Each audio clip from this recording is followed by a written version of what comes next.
Today's show is brought to you in part by Rapid River Knife Works, home of Michigan's largest custom knife factory showroom. A huge marsh, traps, and some corn. We're following the DNR on a Delta County duck tagging mission. So today we're out banding ducks in the water surrounding Escanaba. Now we're in Portage Marsh, which connects to Little MI DNR, and we have 4 traps that are set out here. They're baited with whole kernel corn. We set them yesterday, so hopefully we'll have a bunch of ducks in them to band. So let's go get it done. 9 million acres of forest, 1,700 miles of continuous shoreline, 4,300 lakes, 12,000 miles of streams, more than 300 waterfalls, 15 counties, 2 time zones, and 1 area code. Welcome to the Upper Peninsula. Welcome to 906 Outdoors.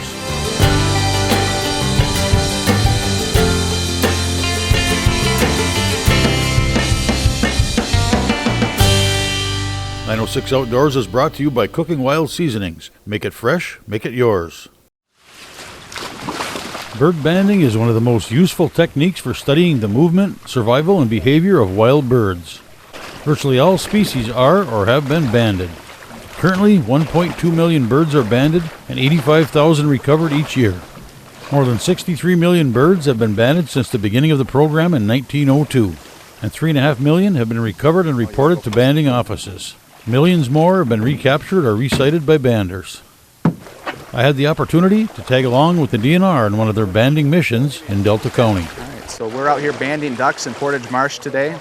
We've got the Escanaba Wildlife staff, and the goal today is to get these bands on these birds so we can collect information from them to inform our hunting season guidelines, regulations, and season dates. So when we first walk up to a trap, the birds are still able to enter and leave at their own will if they can find the entrance. So as an added precaution, we like to plug the entrance, each entrance with just a piece of pipe, just to make sure we don't lose any of our valuable ducks. You're gonna want to play defense on this door, by the way. Okay, man. Nice looking little wood duck. Mallard. This year we've been catching a lot of wood ducks, which is opposite from last year. So this is what we're after. We'd like to catch more mallards to reach our quota. For some reason, there just seems to be fewer mallards this year. I don't know if it's a late fledge, meaning they didn't get their flight feathers until later, but we'll take what we can get.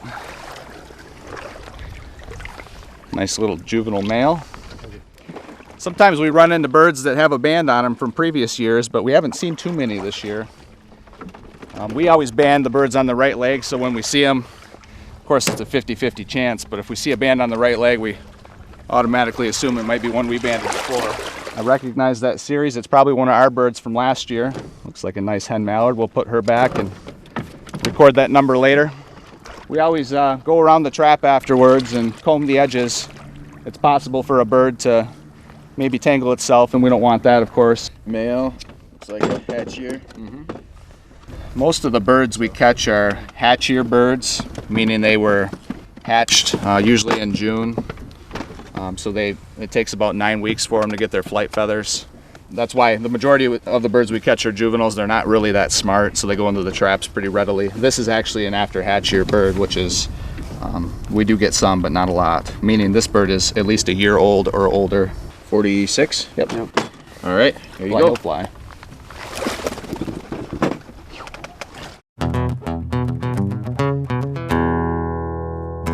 And go. 906 Outdoors is brought to you in part by Blades Bait and Tackle, your year-round connection to fishing bait and knock.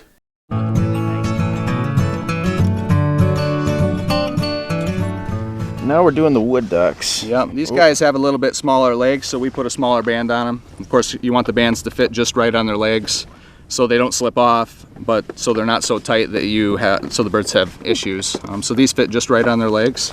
Jeez. So the males will, once they get a little older, they'll develop a red eye. You can see how bright that eye is, and this one's already starting to get a little bit of color on his bill. Females are a little more drab, and they don't get that characteristic red eye, so that's a male. I can't tell if it's a juvenile or an adult yet. 70? After hatchier male? So we're gonna open this trap up. Right now the trap is set because it has a funnel entrance. The birds are used to coming in here to eat, so when we set it like this, they'll go in, through this little bitty opening here, and then they can't figure out how to get out. So we don't want to catch any more birds tomorrow in this trap, so we're going to open these doors up very wide so the birds can just come in and out freely. And maybe we'll set it later on if we want to catch more birds. Depending on the trap location, we'll set a platform or just bait on the ground. In this particular spot, it's about 2 feet of water, and the water's pretty brown and murky, so the ducks can't even see the corn if we laid it on the bottom for them. And as dabblers, mallards couldn't even reach the corn if we tried to do that. So we just bait on the platform, and they seem to take to it quite well. Yeah, if you head right straight ahead to that tall patch.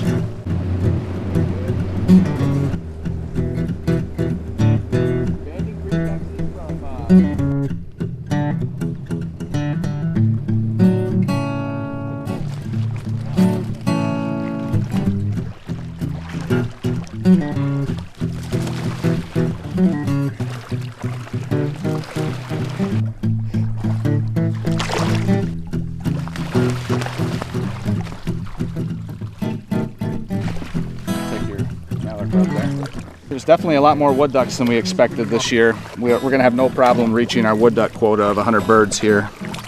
Mallards were on our way, but it seems to be 5, 6 mallards, 10 mallards per trap, where last year we may catch 40 mallards in a trap. So we've got a repeat offender here. We're certain we know it's a bird we banded yesterday because we know the band number of that bird. So we're just going to let him go. He doesn't need to.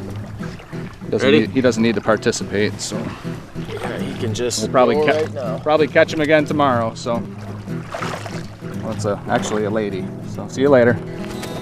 So there's a few different feather characteristics we look at on mallards to determine if it's a male or a female. On the wings, there's this line of white that runs above the speculum, and this is a male. It ends abruptly at the end of the color, whereas on a female you get this white that extends into these larger tertial feathers. So white further onto the wing is a female, and the white stops. This is a male. That's one of the best characteristics to look at, even during the hunting season, because oftentimes, the birds don't have their green heads, the males, so that's what we look for. The other thing is on the bills. Almost always a female will have some mottling. You see those little dark spots. Sometimes they have a lot, sometimes they may only have 1 or 2 spots. So females have those. Males usually just have a drab yellow to green bill with no spots. And when we look for whether the bird was born this year or if it is an adult bird that's at least 1 year older, the first thing we look at are these tail feathers.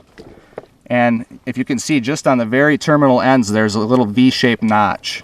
If a bird has that, then it's a juvenile bird. It was born this year, probably in June. Adult birds will have, and this looks like the start of an adult feather, they do not have the notches. So another thing we're doing this year throughout the state of Michigan is sampling some of our wild birds for highly pathogenic avian influenza. So this year it's been a bad year across the nation. People are finding avian influenza in some of their wild birds and also in domestic poultry facilities. Minnesota lost a lot of their turkeys because of highly pathogenic avian influenza.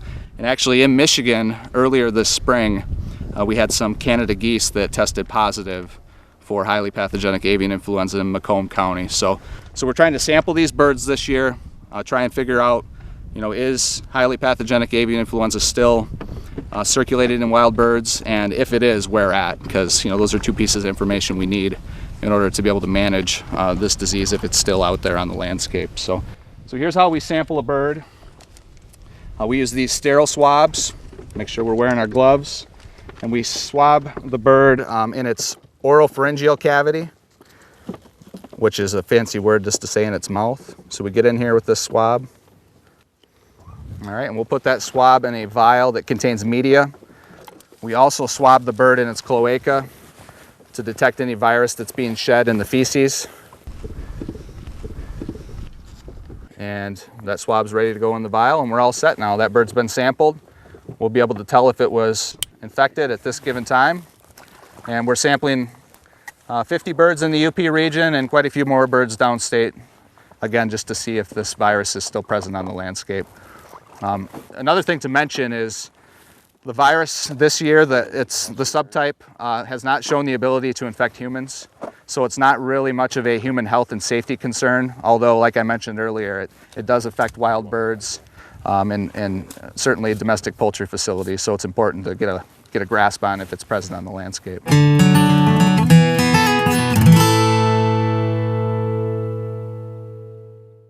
906 Outdoors is brought to you in part by Christ, your Northwoods neighborhood store.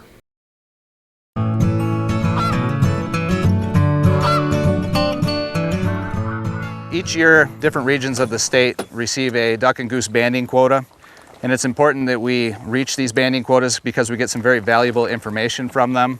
So when this bird, it's got this leg band here, it's got its own number, unique to this bird. We'll let it go, and hopefully this band is recovered. So it's a type of mark recapture study.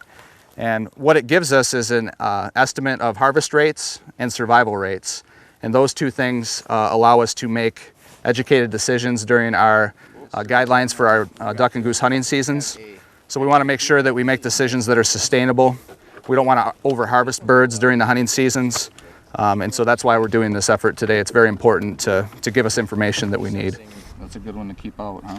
So here's a pair of wood ducks, and one of the things we look at on their feathers to determine if they're males or females is this trailing white edge on the wings.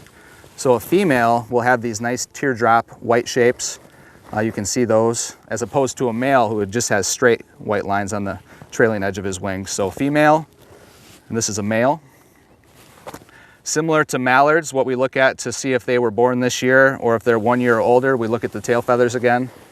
We see this bird has notches, so this will be a hatch year female. And this bird here is a after hatch year male with the nice full tail feathers.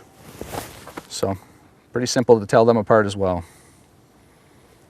This male, he's starting to get in some of his adult plumage colors. You see he's starting to get a little tuft of feathers. They'll get that nice white crown. He has a nice dark red eye coming in, versus a female, she'll have a very brown eye. The females have a nice white eye patch. This one is a pretty darn good example of that. You can see all around the eye, she's got those white feathers and that brown, big brown eye, which is different from the very red and vibrant eye of the male wood ducks.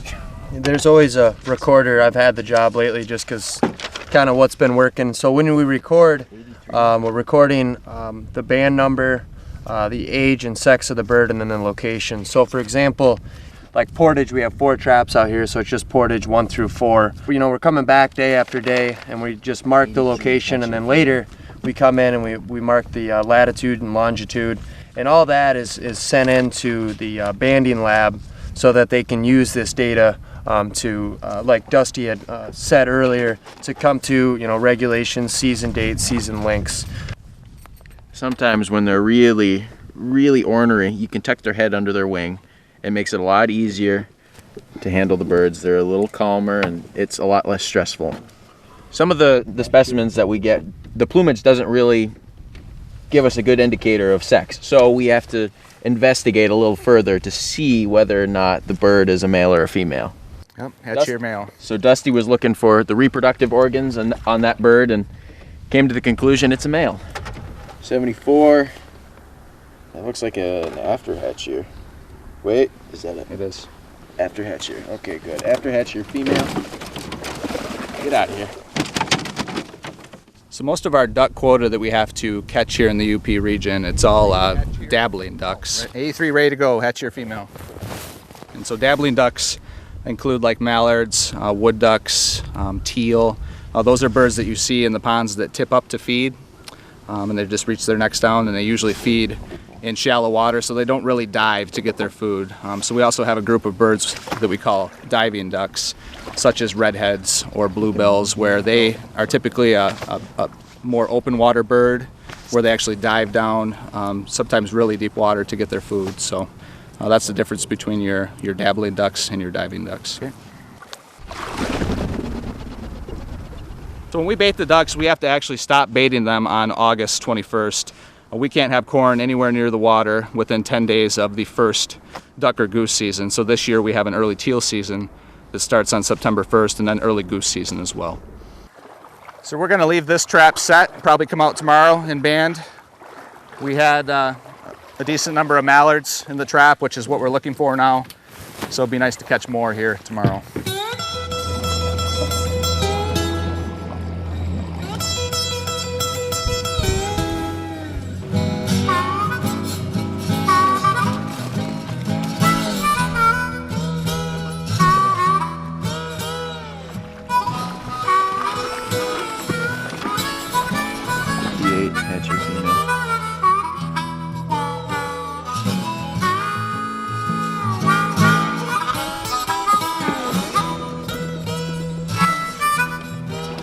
Holy shnikes! It's a big old fish. Holy. Is there fish in the trap? Woo! Woo-hoo! What is it? Whoa, I felt like a carp. Holy. There's a carp in the trap. Holy. Oh, it's in here. Hold on. Is he? Shaking the cage.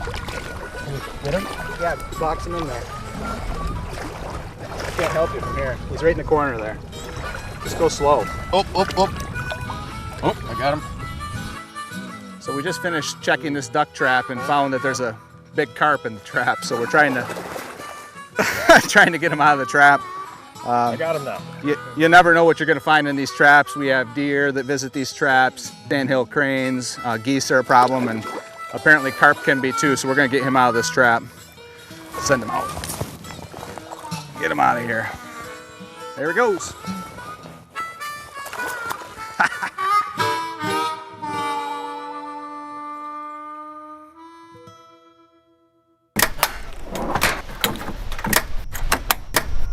.906 Outdoors is brought to you in part by Orion Hunting Products.